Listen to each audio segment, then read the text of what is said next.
Hello and welcome to the ECS 7th grade Animal Symposium, where we're going to learn a lot about different sorts of animals. And so our first animal today that we're going to begin the symposium with is a very exciting animal, the desert warthog. So let's welcome Garrett Field, who's going to talk about that.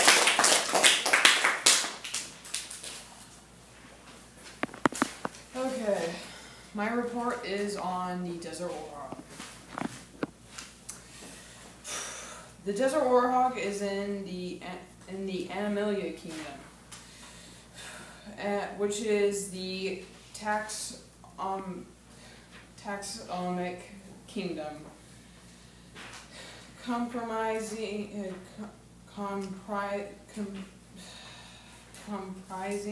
of all animals to include even human beings. The desert warthog phylum is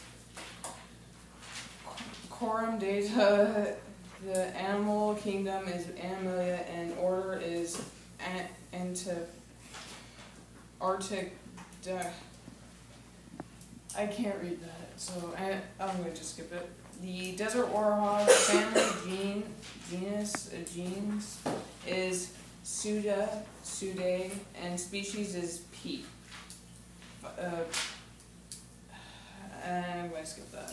I can't really read some of these. Physical characteristics. The size of the desert warthog is estimated to be between the range of 125 to 250 pounds between males. Garrett, why don't you go to your next slide? Oh. Oops. Between males and females, the weight is different. The width is approximately 3 inches at the shoulder, and they stand about 3 to 4 feet high. Another interesting discovery is that they find that their tails are rather longer than about 20 inches. Males versus females.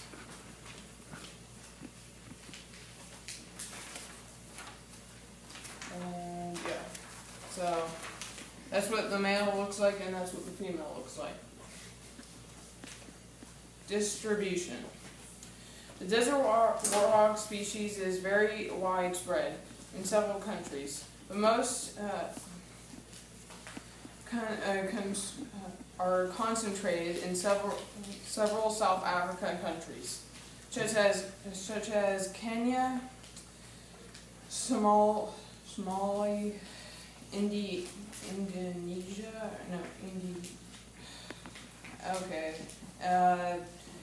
and some countries down there, Tanzania and in the Democratic Congo.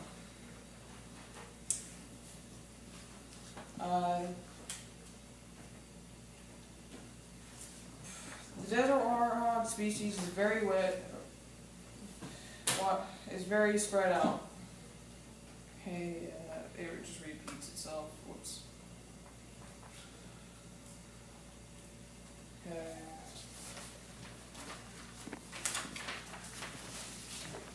Habitat. The desert warthog tries to live in flat, moist, arid savannas.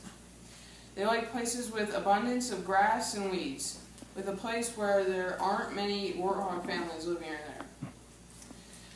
Other interesting things that I found was that sometimes more than one family can share a drinking bowl. Okay, this is a picture of the African savanna and grassy plain.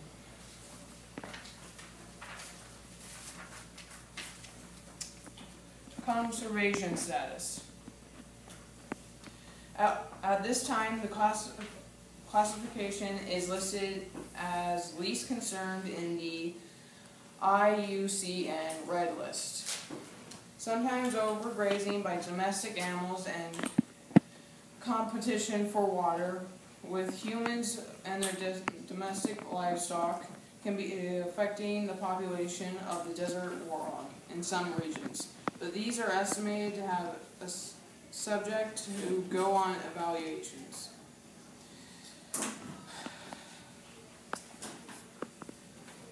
Production characteristics. When it comes to size, the difference between males and females, males can weigh up to about 20 to 50 more pounds than the female. Male warthogs usually have warts below their eyes and also in between their tusks. The male warthogs have been known to join other groups during the breeding season, but afterwards then it leaves the group until the next season.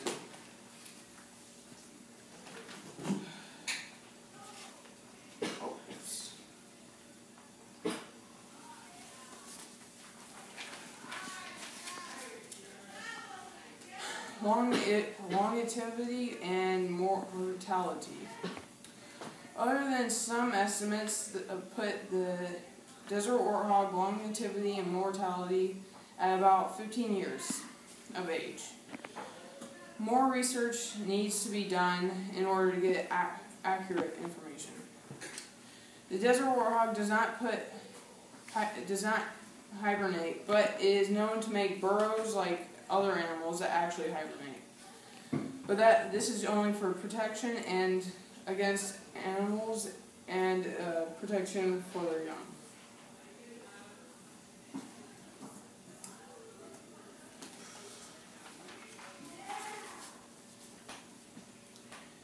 Seasonal patterns and diet.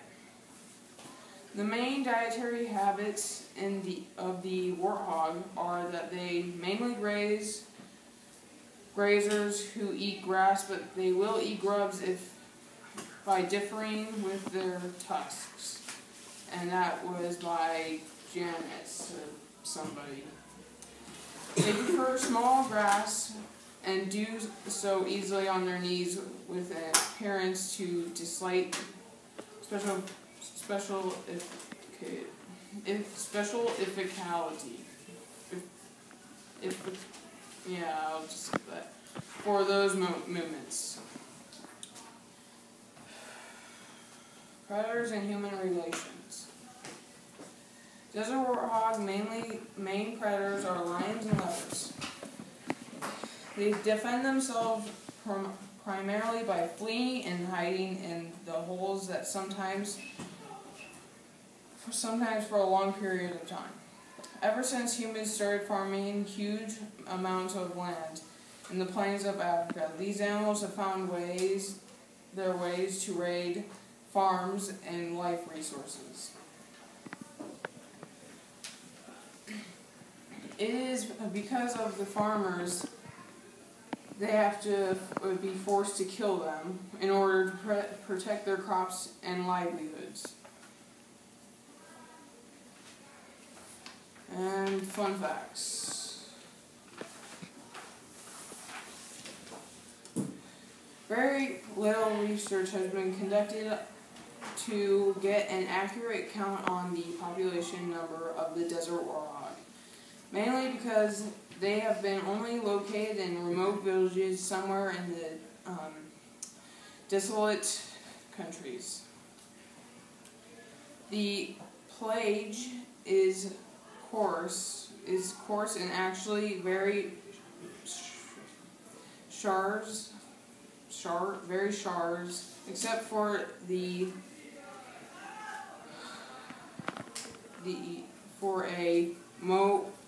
promentdoscal chest of long brisks.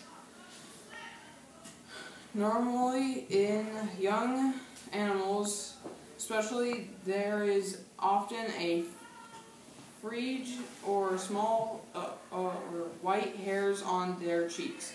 Other primate plage is that their knees are padded with heavy skin, which allows them to get on their knees to do so for small grass grazing.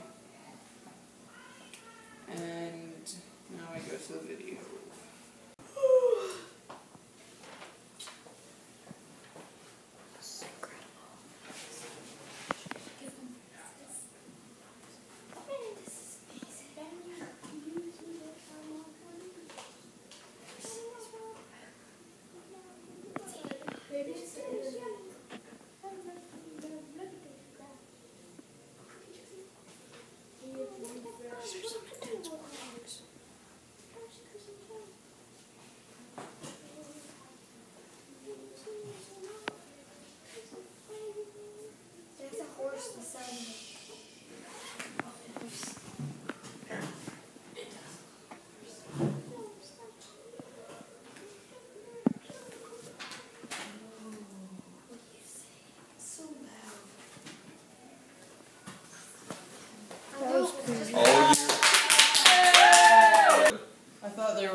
look at my works cited, and that's the end.